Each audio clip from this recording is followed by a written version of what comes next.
আমাদের বড় চিন্তা করতে হবে। তাওহীদ দিন দিন তাওহীদ বাংলার মাটি থেকে মানুষ শুষে নিচ্ছে। তাওহীদ তো শুষে নেওয়া হচ্ছে অনেক আগ থেকেই। তাওহীদ তো পানির মতো শুষে নেওয়া হচ্ছে অনেক আগ থেকেই। ব্যক্তিগত জীবনে হয়তো আমি সুন্নতের আমল করছি, ব্যক্তিগত জীবনে আমি তাসবিহ তাহলিল করছি, জিকির আজগার করছি, তাহাজ্জুদ পড়ছি, সত্যিকার অর্থে কি এটাই ইসলাম? ইসলাম বলতে এতটুকুই বোঝায়? তো এই জিনিসগুলো আমাদের একটু বড় করে ভাবা উচিত। আর ইখতিলাফি মাসআলাগুলোকে নিয়ে এত বেশি আর আল্লাহর রাস্তায় ঝগড়া করেন না। অলরেডি মসজিদ ভাগ হতে হতে হতে হতে আমরা মানে এমন একটা সময় ছিল যখন সবাই বলতো যে এইগুলা বাতিল, এইটাই হক। নাম বলছি না আমি, XYZ এগুলো বাতিল, এইটা হচ্ছে হক। তো পরে দেখা গেলো হকের মধ্যে হক, হক ক, হক খ, হক গ, হক ঘ এগুলো শুরু হয়েছে। আর আপনি কোথায় যাবেন?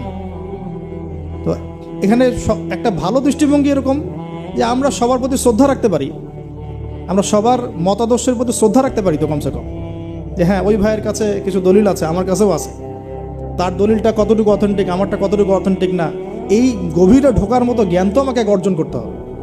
আমি দু চারটা বই পড়ে কী বা শিখে ফেললাম? এমন দু চারটা বই পড়ে আমি কী বা শিখে ফেললাম? আর যে রেফারেন্সগুলো দেয়া আছে বইয়ের নিচে, ওই রেফারেন্সগুলো ঘাটার মতো যোগ্যতা আমার হয়েছে কিনা? মনে করেন একটা বই পড়ছেন, নিচে আপনার একদম সব বুখারি মুসলিম লেখা, তো এই বুখারি মুসলিমের ভিতরে ঢোকার যোগ্যতাটা কি আপনার হয়েছে কিনা? বা ওইটার উসুল আপনি বোঝেন কিনা? ওই হাদিসটা সত্যি সত্যি ওই মাসআলা সাবিত করে কিনা এটা আপনি বোঝেন কিনা? ওই হাদিসটাকে নিয়ে, ওই দলিলটাকে নিয়ে আপনি কি অন্য কোনো মুহাক্কিক আলেমের কাছে গিয়েছেন কিনা? তাদের জবাবটা শুনেছেন কিনা? আমরা অনেক ছোট জায়গায় আছি ভাই।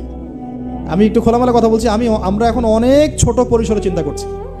ইসলামের এগেনস্টে যারা কাজ করছে ওরা অনেক বড় করে চিন্তা করছে, ওরা দিন দিন মানুষকে অমুসলিম বানাচ্ছে। আপনি একটু সফর করেন না, আল্লাহ পাক তো বলেছেন সফর করো, জমিনে ঘোরো, দেখো দিনের ফানজুর কাইফা কানা আকিবাতুল মুকাদ্দিবিন। আল্লাহ পাক ঘুরতে বলেছেন, দেখতে বলেছেন। সফর করে দেখতে থাকেন যে কি অবস্থা চলছে। আমরা বিশ্বাস করেন, মানে আমরা ঢাকায় যে বাসায় থাকি, ওই বাসার সামনে যে গলি, ভাড়া বাসা আমাদের, আমরা প্রায় দেখি যে 10 জন 20 জনের ছেলে পেলে আড্ডা মারে গোল করে। তো প্রথমে ভাবলাম যে মেয়েটে দেখে, হয়তো ছেলেরা তো এগুলোই করে না। পরে দেখলাম ওই 5 মিনিটের মধ্যে একজন গাজা বানায় ফেললো, আর 4-5 জন টানে টানে শেষ। আমি যে চোখে দেখলাম, আমি বড় জোরকে ধমক দিলাম একটা, যদি কালকে দেখি কান ফাটায় ভালো। আমি গতকালকে কথা বলছিলাম। তো এখন আমি তো আর কিছু করতে পারবো না। তা আল্লাহ পাক যদি আমাকে ক্ষমতা দিতেন, আমি তখন অ্যাকশন নিতে পারতাম। এই হলো যুব সমাজের অবস্থা। এদের বয়স 15 থেকে 20 বছরও না।